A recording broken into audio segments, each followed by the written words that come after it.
আজ বৃহস্পতিবার বলে গতকাল রাতেই আমি এই শাড়িটা মাকে পরিয়ে রেখেছিলাম। একটা হলুদ আর পিঙ্কের মধ্যে জামদানি তাঁত। আমার শাড়িটা পরিয়ে ভীষণ ভালো লাগছে মাকে দেখতে।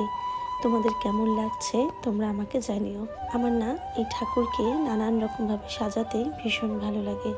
আমার ইচ্ছে আছে যখন নতুন বাড়ি হবে তখন আর কিছু হোক আর না হোক আমার ঠাকুর ঘরটা যেন খুব সুন্দর হয়। এটাই আমি ওর বাবার কাছে বলে রেখেছি।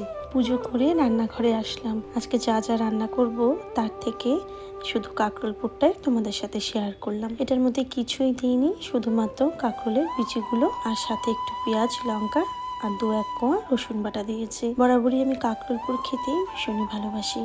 আর আজকের কাঁকরোলগুলো একদমই ছোট ছোট ছিল, কিন্তু তাই দিয়ে আমি পুর বানিয়ে নিলাম। আমি যখনই এটা বানাই আমার এক বৌদি কলকাতায় থাকে, ওনার কথা আমার ভীষণ মনে পড়ে। বৌদি যদি আমার এই ভিডিওটা দেখে থাকো তাহলে তুমি নিশ্চয়ই বুঝতে পারবে আমি তোমার কথাই বলছি।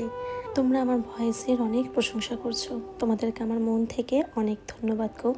এখন তবে আসি, দেখা হবে নেক্সট কোনো ভিডিওতে।